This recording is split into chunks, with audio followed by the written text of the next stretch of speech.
नमस्कार, मैं हूं अमितेश। आप देख रहे हैं एनबीटी ऑनलाइन और इस वक्त हमारे साथ सुभाषपा के राष्ट्रीय अध्यक्ष ओम प्रकाश राजभर हैं, जो कि लोकल बॉडी एमएलसी इलेक्शन में इन्होंने अभी अपना मताधिकार का प्रयोग किया है और फिलहाल हमारे साथ बातचीत के लिए ये उपलब्ध है।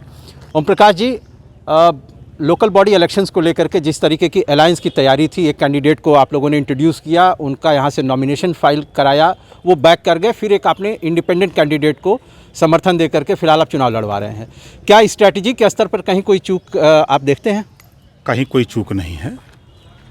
देखिए, कभी कभी मरीज जब जिला हॉस्पिटल से रिफ़र होता है बीएचयू के लिए, तो बीएचयू भी जवाब दे देता है, तो फिर लेके जाते हैं लोग के जीएमसी। कुछ तो बच के आते हैं, कुछ वहीं मर जाते हैं। तो हम लोग लखनऊ से भेजे, यहाँ आते आते अगर एक तो गड़बड़ा ही गया तो उसको क्या किया जाएगा। वो गड़बड़ हो गया, इसके बाद उनसे क्या बातचीत हुई कि क्या मामला रहा, किस वजह से वो डिरेल हुए? नहीं, हमने बात नहीं किया। देखिए, शोले फिल्म में एक डायलॉग था, जो डर गया वो मर गया। हमने समझ लिया कि वो डर गया, इस नाते वो मर गया, तो छोड़ दिया। बीजेपी के टॉप लीडर्स के साथ बहुत आपकी तस्वीरें वायरल होने लगती हैं रह करके एक खास इंटरवल पे। क्या वजह है ये? इसके पीछे के जरा कारणों की आपने समीक्षा की होगी एक सियासतदान होने के नाते। वजह क्या आपको महसूस होती है? क्या वाकई आप बीजेपी के नेताओं से मिलने जाते हैं, बैकडोर नेगोशिएशन करने, बातचीत करने जाते हैं, या फिर कुछ और माजरा है? आप क्या कहेंगे? देखिए, उत्तर प्रदेश की सियासत ओम प्रकाश राजभर चुनाव भर धूरी बना था। ठीक है, लोकसभा के चुनाव में सबको दिख रहा है कि ओम प्रकाश राजभर ने गाजीपुर की 7 सीट जीता, बलिया जीता, आजमगढ़ जीता, अम्बेडकर नगर जीता। चारों तरफ ये इसका प्रभाव है। इसको कैसे हम इधर उधर करें? लोग इधर उधर में लगे हैं, ओम प्रकाश राजभर एकदम टाइट खड़े हैं। स्थिति जो प्रदेश में है, विधानसभा के चुनाव में 47 सीट बीजेपी जीती है। विधानसभा वार जो रिजल्ट आया है, 6 सीटें समाजवादी पार्टी गठबंधन, 88 सीटें हम 200 से 1000 के बीच में हारे हैं, 165 सीटें हम 200 से 5000 के बीच में हारे हैं। हमारा ध्यान उन 200 वोट से हम एक विधानसभा जो हारे हैं उस पर हमारा है। हम 5200 के बीच में जो हारे हैं उस पर हम काम शुरू कर दिए हैं कि हम उसको कैसे मैनेज कर लें, हमारा गठबंधन कैसे उसको और तेज़ी से इकट्ठा हो जाए, ताकि एक बड़ी ताकत के रूप में हम लोकसभा में उभरें।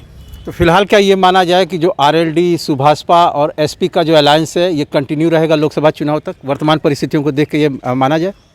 तब से कहाँ जाता, कहाँ चुनाव होता, कहीं चुनाव होता, कहीं जाई। हम लोग अपने काम में लगे हैं और मजबूती से हम लोग अपने संगठन को ठीक कर रहे हैं। और 24 में देख लीजिएगा, 22 का देखिए ना रिजल्ट है, देखिए ज़्यादा वोट की ज़रूरत नहीं। 5 लाख वोट हम कम पाए हैं सरकार बनाने में, जो पीछे रखे मात्र 5 लाख वोट। आपने ये कहा था कि अखिलेश यादव और शिवपाल यादव के बीच का जो डिफरेंस है उसको कम करने के लिए या उस खाई को पाटने के लिए आपकी मध्यस्थता होगी। तो आप बार बार कहते हैं कि आप राजनीति के गब्बर हैं, तो उसी गब्बर वाली भूमिका में आपने ये जिम्मेदारी ले ली, या शिवपाल यादव या अखिलेश यादव ने किसी ने कहा कि नहीं आप थोड़ा सा मध्यस्थता करिए कि माहौल थोड़ा हल्का हो? क्या वजह क्या है? 2 दिन से टीवी से गायब, अखबार से गायब, कहीं चर्चा है शिवपाल जी की? क्या कान में कहा आपने शिवपाल जी के? हमने लोग विधानसभा चुनाव के पहले भी लोग यही कहते थे कि चाचा भतीजा एक नहीं हो सकते। हमने कहा था कि घर का झगड़ा है, सुलझ जाएगा और एक साथ मिल के चुनाव लड़े। ये ऐसा ही कुल चर्चा होती रहती है, सब एक हैं। चुनाव के पहले मुख्तार अंसारी से दोस्ती की आपने काफ़ी मिसालें दी, कई बातें आपने मन से कहीं। चुनाव के बाद कुछ आपके बयान नहीं आ रहे मुख्तार अंसारी को लेकर? क्यों नहीं बयान आ रहे हैं? उनके बेटे को चुनाव जितवा लिया गाजीपुर में, मऊ सदर में अब्बास अंसारी चुनाव जीता। अब इससे बड़ा सबूत क्या आपको देंगे?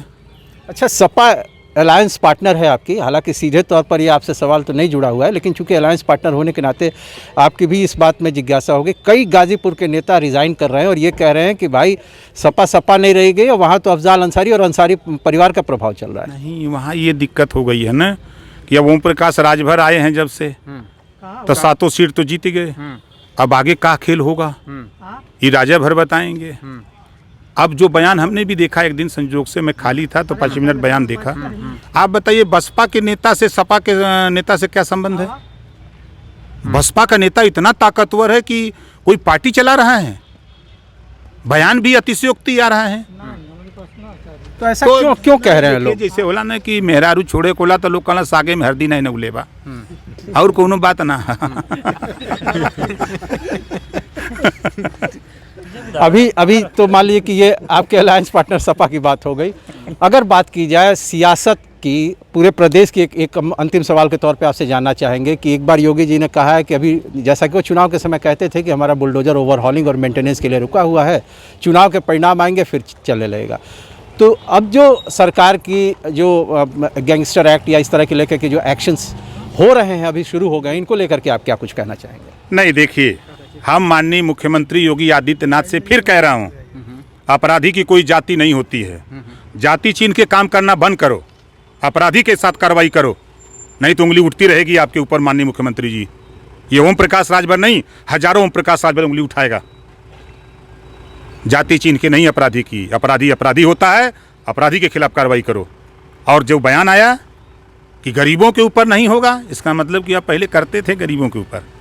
एक बेचारा वो बेचता था, का नाम है गन्ना का रस, गन्ना का रस टाटा बिरला डालमिया सिंघानिया बेचते हैं, है बेचारे गरीब कमज़ोर बेचते हैं। ओकर मशीन आप लाद लिए अपने बुलडोजर पर तो बहुत तोप मार दिए। किरकिरी हो रही है देश में, पूरे दुनिया में, कि गरीबों के साथ अन्याय हो रहा है। महंगाई पे बोलने की हिम्मत नहीं है, खाली बुलडोजर पे चर्चा होगी। नीबुआ 10 रुपया का एक गोमी लेता है, इसकी चर्चा क्यों नहीं हो रही है? लेकिन बीजेपी के लोग तो कह रहे हैं कि 2022 के चुनाव में इसका लाभ मिला है। अब देखिए, लाभ तो मालूम है हो गया होता, थोड़ी सी हम लोगों से चूक कहीं हो ही गई। क्या चूक हुई? अब बताएं ना, 88 सीट हम लोग 200 और 1000 के बीच में हार गए। 88 वो मार दिए होते तो काम सही हो गया होता। आज हम लोग कम से कम जब सरकार में होते तो पुरानी पेंशन बहाल कर देते, 300 यूनिट बिजली फ्री देते 24 करोड़ आबादी को, एक समान अनिवार्य फ्री शिक्षा लागू करने के लिए हम लोग कमर कसते, हम प्रदेश में अमन चैन कायम करते, हम प्रदेश में जो महंगाई है इससे कैसे कम हो। 16 रुपया पेट्रोल पर सरकार टैक्स ले रही है ना, और 24 रुपया दिल्ली वाली सरकार, दोनों को मिला के लगभग 40 रुपया। कहते हैं विदेश से वो तेल का दाम बढ़ रहा है, टैक्स बा कम करो, उसमें से 5 रुपया कम करो, हिम्मत है तो। चुनाव के पहले आपने कहा था कि मैं राजनीति का गब्बर हूं, तो अभी भी आप इस बयान पे कायम है, गब्बर हैं? कैसा लग रहा है? नहीं, लगना हमारे लगने से ज़्यादा आपका कहना ज़रूरी है। गब्बर नहीं होता, गाजीपुर की 7 सीट नहीं जीतता, आजमगढ़ की 10 नहीं जीतता, अंबेडकर नगर की 5 नहीं जीतता, बलिया हो, मऊ हो, बस्ती हो, संत कबीर नगर हो, सिद्धार्थ नगर हो, वो रिजल्ट नहीं देता। वो गब्बर है राजभर। सियासत में उत्तर प्रदेश के चुनाव में खाली ओम प्रकाश का तो चर्चा रही खाली। अब लोकसभा आ रहा है ना, अब गुनगुनाए शुरू हो गया। हमसे बातचीत करने के लिए बहुत बहुत शुक्रिया। Thank you. तो ये थे ओम प्रकाश राजभर, जो कि कह रहे हैं कि ये राजनीति के अभी भी गब्बर हैं, और यही वजह है कि पूर्वांचल और उसके आसपास सीटों में सपा अलायंस ने बेहतर प्रदर्शन किया। Mitesh Kumar Singh, NBT online, Ghazipur.